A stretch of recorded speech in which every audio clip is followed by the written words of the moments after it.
계속해서 느헤미야서를 함께 보고 있습니다. 느헤미야서의 핵심은 그 이스라엘 백성들이 포로에서 돌아와서 무너져 있던 성벽을 재건하는 그 일이 바로 느헤미야서의 핵심입니다. 성벽 안에는 무엇이냐면 예루살렘 성이죠. 그 안에 성전이 있습니다. 성전은 백성들이 하나님을 만나는 곳, 그곳이 바로 성전입니다. 지금으로 치면 교회가 되겠죠. 우리가 물론 지금이야 하나님이 성전에만 임하시는 것이 아니라 우리의 마음 가운데 어디에든지 임재하시지만 그 구약 시대의 어떤 표현을 빌려 보면 그곳 성전은 이제 요즘의 교회다라는 것이에요. 그 교회를 다시 새롭게 짓고 회복하고 그리고 나서 그 교회를 감싸고 있는 즉 교회를 보호하는 성벽을 재건하는 공사, 그것이 바로 이 느헤미야서의 핵심입니다. 그러면서 저희가 앞서 본 내용들이 성벽을 다 재건하였습니다. 그리고 그 성 안에 그 백성들이 살아가야 될 터전, 즉 백성들의 집들도 짓고 그 안에서 어우러져서 생활을 하고 있었습니다. 이제 외부적으로 보면 회복이 된 것이죠. 그러니까 이스라엘 백성들이 예루살렘에서 원래 살고 있었어요. 거기 원래 그 땅의 주민들이었습니다. 그런데 강대국의 침략에 의해서 나라가 멸망하면서 이제 이들이 포로로 붙잡혀가요.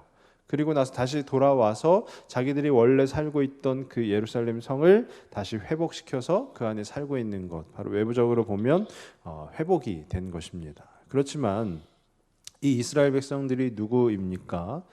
우리가 보통 이스라엘 백성을 표현할 때 선민이라는 표현을 씁니다. 선민은 뭐냐면요, 선택받은 백성이다라는 거예요. 누구에게 선택받았느냐? 하나님께 선택받은 자들, 바로 이스라엘 백성들이다라는 것이죠. 하나님께 선택을 받은 이스라엘 백성은요, 그 우리의 육안으로 보여지는 그 물리적인 성전만이 주된 회복의 거리가 아니라 바로 이들의 영적인 회복이 훨씬 더 중요한 것임을 우리는 알 수가 있는 것입니다. 이 영적인 회복이야말로 바로 진정한 회복이 되는 것입니다. 그래서 저희가 앞서 8장에서 살펴본 내용들이 말씀이 이제 들어오게 되는 것이죠. 말씀이 그들 안에 들어오면서 말씀으로 인하여서 이제 하나님이 주시는 은혜를 누리게 되는 것입니다. 그러면서 하나님께서 그 전에 이 조상들에게 얘기했던 초막절을 지키라라는 말씀을 읽고 이들이 그 초막을 짓고 거기서 7일간 초막에서 지내게 되는 그 초막절을 지키게 되는 내용이 바로 지난 시간의 내용이었는데요.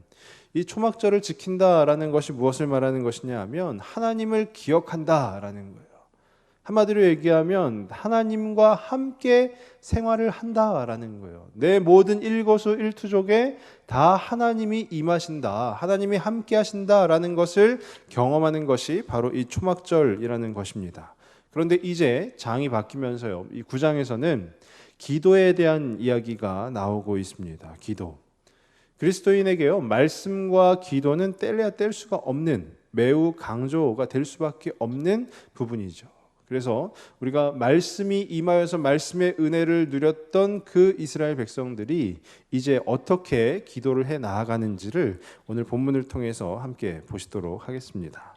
먼저 1절, 그 1절에 보시면은요, 이스라엘 자손이 다 모여라고 되어 있어요. 이스라엘 자손이 다 모였다라는 것이죠. 왜 모였냐면은요, 그달 29날에라고 되어 있는데 초막절이 끝나고 나서 이틀 후예요. 그러니까 초막절을 잘 지낸 거죠. 초막절을 잘 지낸 후에 다시 이제 한 자리에 모였습니다.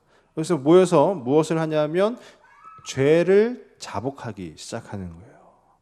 죄를 자복한다라는 것은요, 죄를 털어놓는 것입니다. 하나님, 저에게 이러한 죄가 있었습니다 라는 것을 털어내는 것, 그게 죄를 자복하는 것인데, 앞서 8장에서도요 이스라엘 백성들이 그 죄를 깨닫는 순간이 있었습니다. 언제였냐면요, 8장 9절 앞부분에 백성이 율법의 말씀을 듣고 다 우는지라 라는 거예요. 율법이 계속해서 낭독되어지고 있습니다. 그 가운데서 이 백성들이 그 율법을 듣고 무엇을 깨달았겠습니까? 자기 안에 있던 그 죄를 깨닫게 된 거죠. 그래서 눈물을 쏟게 된 것입니다. 근데 이것으로는 죄를 자복하였다라고 말씀에 표현이 되어 있지는 않아요. 그래서 오늘 이 9장을 통해서 이스라엘 백성들이 이제 죄를 자복합니다. 그래서 뭐라고 하냐면요, 1절 보면은요, 이스라엘 자손이 다 모여, 그 다음 부분에 보시면 금식하며 굵은 베옷을 입고 티끌을 무릅쓰며. 티끌이라는 것은 이제 재예요. 재를 그 다 태우고 난 재를 뒤집어 썼다라는 것이죠.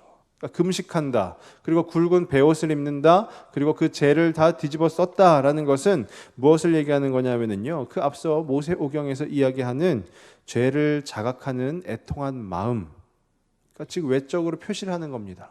우리가 죄를 자복할 것입니다라고 외적으로 표시를 하는 것이에요. 그래서 이 말씀을 이미 듣고 그 말씀의 은혜를 입은 이 이스라엘 백성들이 이제 그 본격적으로 말씀을 실천을 하는데 어떻게 해요? 바로 기도하는 것이죠. 말씀의 은혜를 받아들인 이 이스라엘 백성들이 어떤 기도를 하는가 보면은요, 죄를 자복하는 기도를 한다라는 거예요. 앞서 말씀을 드렸지만은요, 이 자복이라는 것은 털어놓는다라는 거예요. 우리가 기도에 대해서 먼저 한번 생각을 해보면은요, 기도 하나님과 나의 소통이죠, 소통. 즉 대화라고 할 수 있습니다.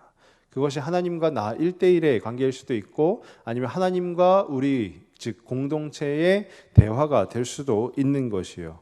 근데 기도를 시작하면서 먼저 죄를 자복하는 이유가 무엇인가? 제가 인간적으로 한번 접근을 해봤습니다. 가령 예를 들어서요. 제가 우리 성도님들 중에 한 분을 이제 만나기로 했어요. 만나서 이제 뭐 식사를 하기로 했습니다. 근데 제가 그 성도님한테 큰 결례를 범했어요. 뭐 어떤 결례인지는 한번 알아서 생각해 보시기 바랍니다. 제가 큰 결례를 범했어요. 그래서 만나야 되는데 만나자마자 아무 일도 없었다는 듯이 잘 지내셨습니까? 네, 식사하러 가시죠. 이렇게 해서 밥을 먹으면 그 밥은 어떻게 될까요? 체하죠. 왜 체할까요? 제가 큰 결례를 범했다니까요. 그럼 그분 입장에, 그분 마음에는 뭐만 생각이 나겠습니까? 제가 범한 그 큰 결례만 생각이 날 거예요. 그러니까 왜 목사님이 사과를 해야 되는데 왜 사과를 안 하지? 라는 생각도 할 수가 있겠죠.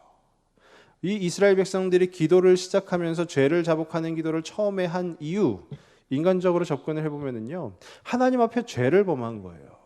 하나님 앞에 나아가야 되는데, 하나님과 즉 대화를 해야 되는데 하나님께 지은 죄가 있으니까 이게 자기들 마음 가운데 계속 부딪히는 겁니다.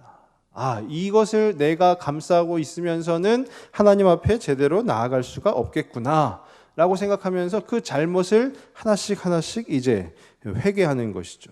우리는 보통 이 죄를 자복하는 것을 회개라고 표현을 합니다.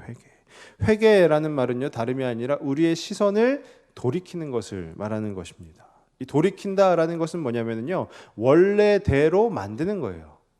그러니까 즉 원래 우리 인간이 어떻죠? 하나님을 바라보게끔 창조되어진 존재가 바로 우리들입니다. 근데 이 죄라는 것이 우리 안에 들어오면서 하나님을 바라보지 못하고 다른 어떠한 곳을 바라보게 되는 것이죠. 그러니까 이 회개라는 것은 주님 잘못했습니다, 용서해 주세요 라는 의미도 분명히 가지고는 있지만 다시금 제가 하나님을 바라보겠습니다 라는 거예요. 다시금 제가 하나님 앞에 나아가겠습니다. 이 죄를 저지른, 그 잘못을 저지른 이전의 그때로 제가 나아가겠습니다 라는 거예요. 그게 바로 회개의 기도라는 것입니다. 그러면 오늘 말씀을 통해서요, 이스라엘 백성은 어떻게 그 죄를 자복하였는가 한번 생각을 해보면요, 철저하게 자복하였다라는 거예요. 한마디로 철저하게 회개하였다라는 것입니다. 어떻게 철저하게 했냐면요, 2절 말씀이에요. 2절 말씀 한번 같이 한번 읽어보실까요? 모든 이방 사람들과 절교하고 서서 자기의 죄와 조상들의 허물을 자복하고. 두 가지입니다. 뭐냐면요, 모든 이방 사람들과 절교했어요. 그러니까 하나님을 알지 못하는 사람들과 관계를 끊었다라는 거예요. 관계를 끊었다.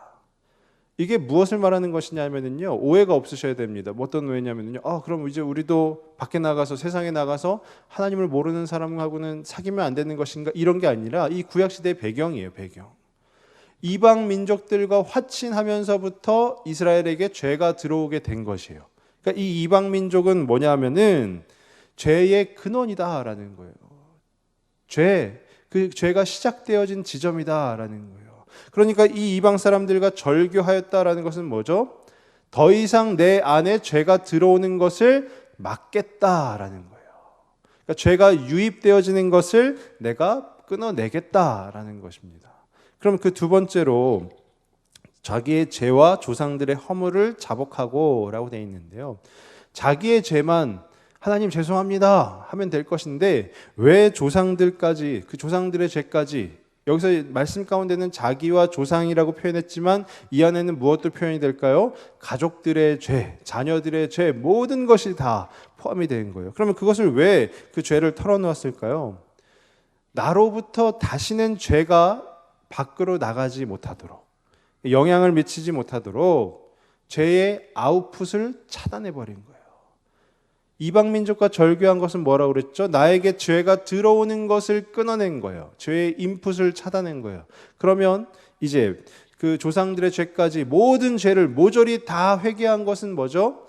나로부터 나가는 죄를 이제 다 끊어내겠다라는 거예요. 이스라엘 백성들은요, 죄를 자복하는데 하나님 그냥 어제 저녁에 제가 저희 와이프한테 뭐 이런 좀 상처가 되는 말을 했는데요, 그거 잘못했습니다, 용서해 주십시오 라고 단편적인 죄를 회개하지 않았다라는 거예요. 철저하게 그 죄들을 다 자복하였다라는 것입니다. 나에게 죄가 들어오는 것까지 다 끊어내가면서 또 나를 통해서 나아가는 그 죄까지 다 끊어내가면서 이제 다시는 내가 그 죄 가운데 거하지 않겠노라 라고 털어놓는 것이다 라는 거죠. 우리가 보통 그 회개라는 것을 할 때요, 어떻게 회개를 하십니까? 우리 남편분들과 다투셨을 때는 보통 회개를 안 하십니까?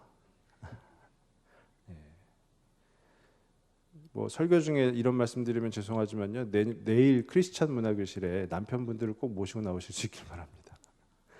남편분들에게 성경에서 아내를 어떻게 사랑하는지에 대해서 제가 강의를 하거든요. 근데 그게 중요한 게 아니고요.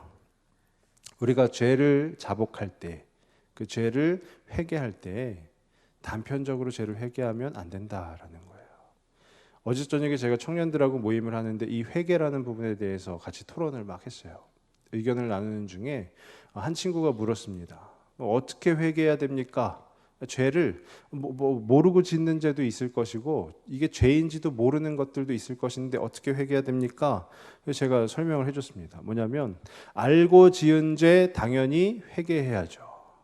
그리고 모르고 지은 죄 당연히 회개해야 됩니다. 그리고 깨닫지 못한 죄 당연히 회개해야 됩니다. 이게 진정한 회개라는 것이에요. 우리가 알고 있는 것만 회개합니다. 그렇지만 우리가 모르고 있는 부분에서 지은 죄까지도 회개해야 된다라는 것이에요. 그리고 우리가 아예 깨닫지 못하는 부분까지도 하나님은 아시잖아요. 나는 모르지만 하나님은 아시니까 그 하나님께서 용서하여 주옵소서 기도해야 된다라는 거예요. 이것을 조금 더 쉽게 설명을 해보면요, 이게 교회 비품입니다. 교회 재정으로 구입을 한 거예요. 근데 제가 이게 너무 갖고 싶어요. 우리 집에 가서 썼으면 좋겠어요. 아이들하고 이렇게 레이저 쏘면서 막 놀았으면 좋겠어요. 그래서 알고 이것을 제 주머니에 이렇게 쓱 넣었습니다. 이건 뭐죠? 알고 지은 죄. 이 죄를 제가 작정을 하고 지은 거예요.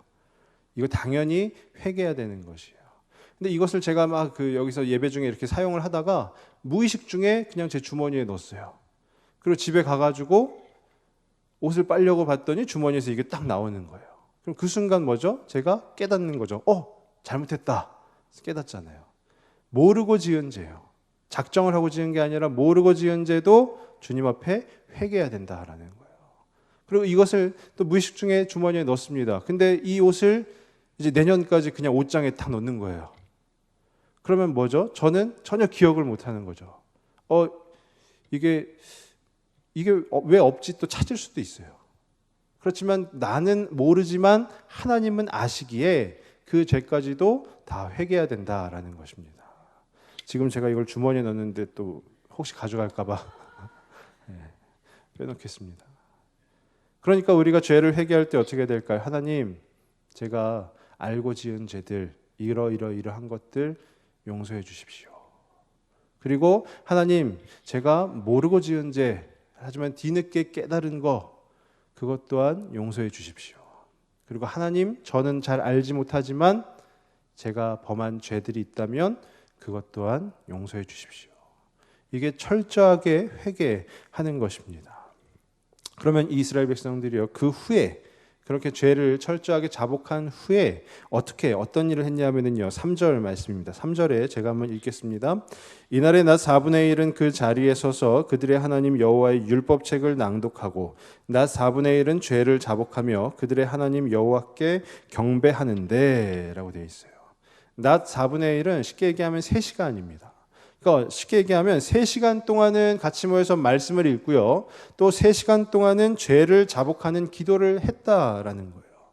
물론 성경 말씀에 반복되어졌다라는 부분은 표현이 되어 있지는 않습니다. 그런데 우리는 알 수 있습니다. 이것이 1회로 끝나지 않았을 것이라는 것을 알고 있어요.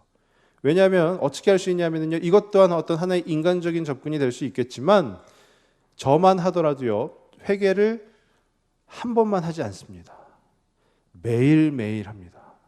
매일매일 반복되어지는 것이 바로 우리의 죄성이라는 것이요. 이때 이스라엘 백성들도 마찬가지 아니겠습니까? 3시간은 말씀을 듣고 3시간은 죄를 자복하는 기도를 하고 그것을 계속해서 반복을 했을 것이다 라는 것이 제 생각입니다. 제가 2002년도에 저희 대한민국의 2002년 하면은 뭐가 떠오르시죠? 네, 어마어마한 월드컵이 있었죠. 근데 그해 10월 달에 잠실 주 경기장에서 더콜 코리아 집회라는 것이 있었어요. 약 한 10만 명의 이 그리스도인들이 모여가지고 12시간 동안 금식하면서 세 타임으로 나누어서 회개, 화해, 부흥이라는 주제를 가지고 계속 찬양하고 말씀 듣고 기도하고 찬양하고 말씀 듣고 기도하고 이걸 12시간 동안 밥도 안 먹어가면서 그렇게 하는 거예요. 제가 그 집회에 참석을 했었습니다. 그 집회 참석하면서요, 12시간 동안 계속 반복해서 예배드리고 기도하고 예배드리고 기도하고 했더니 제 안에 어떤 마음이 들었냐 하면은요, 야, 나는 이제 예배의 삶을 살겠다라는 결심을 하게 되는 거예요. 실제적으로 우리 성도님들 중에서요, 매주 이 금요비전 집회를 사모하여 나오시는 분들은 어떤 마음이실 건가요? 예배를 사모하는 마음이죠. 내가 예배를 드려야지 하는 마음이에요. 그러니까 이 예배의 자리를 이스라엘 백성들이 어떻게 했다라는 거죠? 결심하였다라는 거예요. 하나님, 이제 우리가 예배를 빼먹지 않고 드리겠습니다. 결심하는 거예요. 이들의 삶이 매일매일이 그냥 막 여유가 있었을까요? 그렇지 않았을 것입니다. 성벽을 재건했고요. 또 어디서 어떠한 공격이 들어올지 모르는 그 상황 가운데 날마다 경계하면서 살아야 됐을 거예요. 그리고 자기들이 먹고 마실 것을 또 자급자족으로 만들어내면서 살았을 것이고요. 그 안에 사회가 있으니까 지도자들도 세우고 하면서 아마 저희 못지않게 바쁜 나날들을 보냈을 것입니다. 근데 이 이스라엘 백성들은 결심을 했다라는 거예요. 무엇을 결심했냐 하면 예배를 드리겠다. 예배의 자리 가운데 나아가겠다라는 겁니다. 이것이 바로 우리가 본받아야 될 모습이다라는 거예요. 뭐죠? 죄를 회개함에 있어서 철저하게 내가 알고 지은 죄, 모르고 지은 죄, 깨닫지 못한 죄까지 용서하여 주옵소서. 철저하게 회개하는 그 결심을 하는 것이고요. 또 하나는 주님, 내가 예배의 삶을 살겠습니다라는 거예요. 그 예배의 삶을 살 때 무엇이 좋은가 하면은요, 우리가 죄로부터 멀어질 수가 있어요. 이 세상 가운데는 나아가면 지금도 우리가 산적해 있습니다. 죄들이 산적해 있어요. 하지만 우리가 하나님 계시는 이 성전 가운데, 이 예배당 가운데 날마다 나아오면 우리는 그 죄로부터 멀어질 수가 있는 것입니다. 저는 간절히 바라기는 저와 우리 성도님들이 철저하게 회개하실 수 있기를 바랍니다. 그리고 무엇보다 내가 예배의 삶을 살겠노라 결심하실 수 있기를 바랍니다. 그러면 그 후에 그렇게 죄를 자복한 이 이스라엘이 어떻게 되었는가 한번 보면은요, 기도가 회복되었다라는 거예요. 한마디로 얘기하면 기도의 올바른 그 방향을 찾게 되었다라는 것입니다. 저희가 오늘 함께 읽지는 않았지만 9장 6절부터 37절까지 백성들이 기도하는 내용이 나옵니다. 그 기도가 처음에는 어떻게 시작되냐면요, 이제 하나님을 찬양합니다. 주님 송축합니다 하면서 하나님을 찬양해요. 그리고 아브라함의 이야기, 이스라엘 백성들의 조상이잖아요. 그 아브라함의 이야기를 꺼내면서 하나님 그 아브라함에게 언약을 주심에 감사드립니다 라고 기도를 합니다. 그 후에 긴 내용 가운데 이스라엘의 역사를, 그동안 지나갔던 역사를 이제 쭉 되돌아보는 거예요. 출애굽 시대 때 있었던 일들, 그리고 광야에서 생활을 하면서 있었던 일들, 또 가나안 땅에서 늘 전투를 하면서 있었던 일들, 그리고 사사 시대를 거치면서 있었던 일들, 그리고 왕정 시대, 즉 왕을 세우면서 있었던 일들, 그리고 이제 강대국들에게 멸망을 당해서 포로로 붙잡혀 갔을 때 있었던 그 일들까지 이들이 다 기도를 하는 것입니다. 근데 우리가 구약 성경을 알지만은요, 그 각각의 상황 가운데서 이스라엘 백성들이 했던 일은 무엇이냐면요, 하나님 앞에 고통을 호소하는 일이에요. 이스라엘 백성들이 출애굽하고 나서 광야의 생활 가운데 뭐라고 했죠? 차라리 애굽 땅에서 노예 생활하는 것이 훨씬 낫겠다, 나을 뻔했다라고 하지 않습니까? 그러면서 그 광야를 다니면서 늘 불평과 불만이 있는 거예요. 햇빛이 좀 비치면 왜 이렇게 더워라고 하고요. 구름이 좀 가려서 밤에 되어서 추워지면 왜 이렇게 추워라고 하고요. 그리고 여긴 왜 이렇게 먹을 게 없어라고 하고, 차라리 애굽 땅에서 노예로 살면서 그냥 거기서 밥 삼시세끼 먹고 사는 게 훨씬 나을 뻔했다라고 하는 거예요. 그 후에 가나안 땅에, 즉 하나님이 말씀하셨던 그 약속의 땅에 입성을 했습니다. 그리고 나서는 어떤 일이 벌어지죠? 계속해서 가나안 땅에 있던 민족들과 전쟁을 하게 되는 거예요. 전쟁을 하면서 이스라엘 백성들이 또 투덜투덜됩니다. 우리는 왜 언제 편하게 사느냐라는 것이죠. 그렇게 여호수아가 죽고 나서 또 어떤 시대가 열립니까? 사사 시대가 열려요. 사사 시대는 무엇이죠? 이스라엘 백성들이 사사가 세움 받았을 때는 평안히 살다가 다시 또 그 죄의 본성이 일어나면서 하나님의 말씀을 듣지 않고 우상을 숭배하면서 그렇게 희희낙락하게 사는 그 모습들이 사사시대 아닙니까? 그러니까 하나님께서 그 죄된 모습을 참지 못하시고 이방 민족들을 통해서 이스라엘 백성들을 압박하시는 거죠. 다스리시는 겁니다. 그렇게 사사시대가 끝납니다. 왕을 세웠으면 이제 나라가 평안히 돌아갈 것처럼 보였지만 그렇지 않아요. 왕을 세웠습니다. 나라가 두 쪽이 났습니다. 그리고 그 두 쪽 된 나라가 북이스라엘은 아수르에 의해서, 남유다는 바벨론에 의해서 이제 아이의 나라가 멸망이 되어집니다. 그리고 백성들이 포로로 붙잡혀갑니다. 이스라엘 백성들은요, 항시 투덜투덜 됐어요. 불평 불만을 얘기했습니다. 하나님, 여기서 도대체 어떻게 살라는 것입니까? 그러니까 우리가 보지 않아도 알 수 있는 것이죠. 그들의 기도가 어떠했겠습니까? 하나님, 저한테 왜 이러십니까? 되는 거죠. 하나님, 우리한테 도대체 왜 이러십니까? 어떤 억하심정을 가지고 계시길래 우리에게 이렇게 힘든 난안들만 계속해서 주시는 것입니까? 그렇게 기도하지 않았겠습니까? 근데 이들이 이 죄를 자복하고 나서, 그 예배의 삶을 살겠다 결단하고 나서, 그리고 드리는 기도는 좀 다릅니다. 어떻게 다르냐면요, 한 구절만 한번 보면은요, 31절입니다. 31절 저희 같이 한번 읽어보시겠습니다. 주의 크신 긍휼로 그들을 아주 멸하지 아니하시며 버리지도 아니하셨사오니 주는 은혜로우시고 불쌍히 여기시는 하나님이심이니이다. 아멘. 하나님, 도대체 여기서 저희들 어떻게 살라고 하는 것입니까? 늘 불평과 불만만을 일삼던 그 이스라엘 백성의 기도가 달라졌습니다. 어떻게 달라졌냐고요? 다시 한번 제가 31절을 읽어보면, 주의 크신 긍휼로 그들을 아주 멸하지 아니하시며, 하나님께서 항시 이스라엘 백성들을 심판하셨어요. 그렇지만 하나님은 긍휼하신 분이시기 때문에 아주 멸하지 아니하심을 감사드립니다 라는 것이죠. 그리고 그 상황에 맞추어서 하나님의 은혜를 깨닫게 하여 주심에 감사드립니다 라는 거예요. 그리고 우리를 불쌍히 여겨주심에 감사드립니다 라는 것입니다. 이게 진정한 기도의 회복 아니겠습니까? 우리 성도님들 어떤 기도를 하고 계십니까? 아마 힘들고 어려우신 분들은, 그 마음 가운데 어떤 번뇌와 고민이 있는 분들은 아마 많이 공감하실 거예요. 주님, 왜 저한테 왜 이러십니까? 주님, 왜 저한테만 이렇게 빡빡하게 하십니까? 다른 이들에게는 저렇게 정말로 평안히 축복이 가득 넘치는 것 같은데 왜 우리 가정에는, 왜 저한테는, 왜 우리 자녀에게는 이렇게 하십니까? 우리의 기도가 달라져야 된다라는 것이에요. 어떻게 달라져야 되냐면요, 하나님 상한 갈 때 꺾지 아니하여 주시는 그 주님의 긍휼하심을 찬양합니다. 기도하셔야 되는 거예요. 그리고 우리를 완전히 아주 몰살시키지 아니하시고 그래도 항상 살아내는 그 은혜를 더하여 주심에 감사드립니다 라는 그 고백이 넘치셔야 된다라는 겁니다.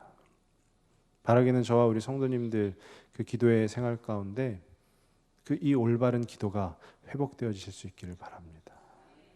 그러기 위해서는요, 우리 아까 찬양도 했었지만 예수 그리스도에 대한 그 마음이 필요한 거예요. 그 묵상이 필요한 겁니다. 예수 그리스도 어떤 분이십니까? 완전한 신이시며 완전한 인간이세요. 근데 그렇게 완벽하신 분이 이 땅에 오셔서 진짜 처참하고도 처참하게 그 십자가에 달려 죽으신 거예요. 왜 죽으셨죠? 나 때문에 죽으신 겁니다. 나의 죄 때문에. 그렇게 우리는 구원을 받았습니다. 그 주님을 믿음으로, 그 십자가에 달려 죽으시고 부활하신 주님을 믿음으로써 우리는 구원을 받았어요. 그런데 구원을 받은 자임에도 불구하고 실제 우리의 기도의 생활은 어떠합니까? 하나님, 저 사람이 미워 죽겠습니다.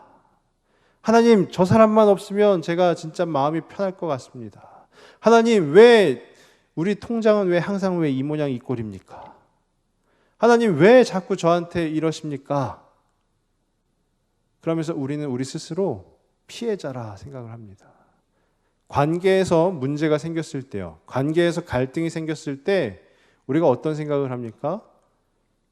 난 잘못 없어. 난 피해자야.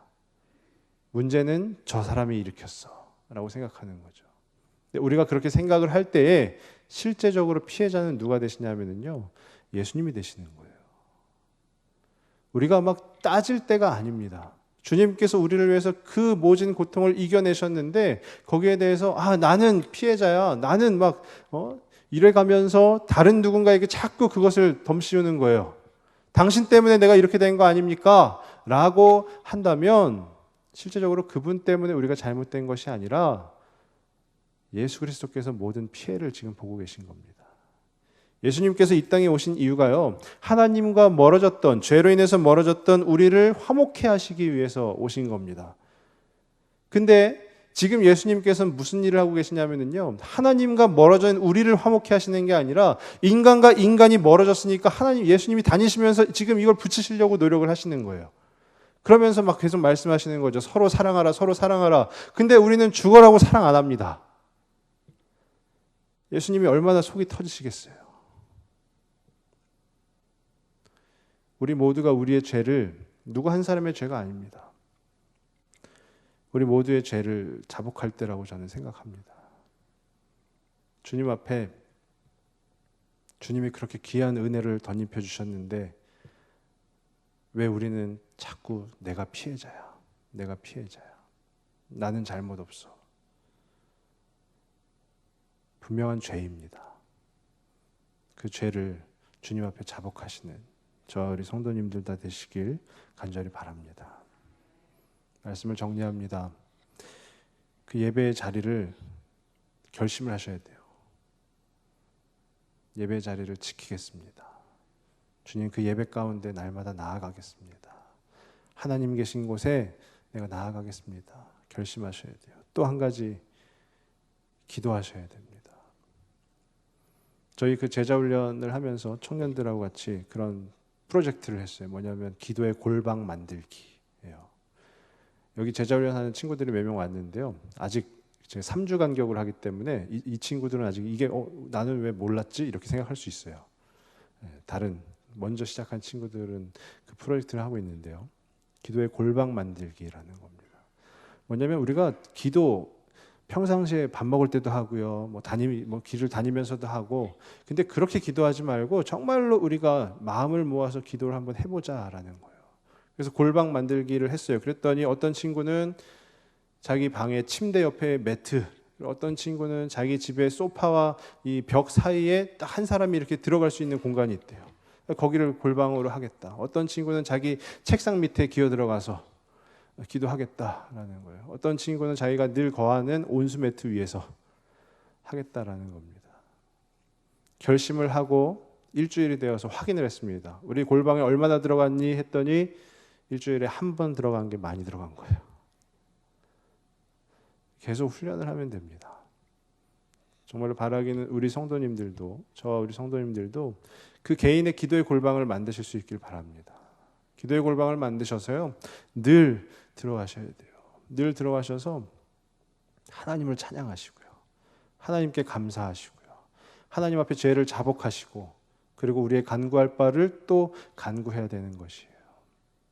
저는 간절히 바라기는 저와 우리 성도님들이 그 기도의 골방에 들어가실 수 있길 바랍니다. 예배 가운데 또 기도의 골방 가운데 나아가서 그 하나님 주시는 그 은혜를 누리실 수 있기를 주님의 이름으로 축원합니다.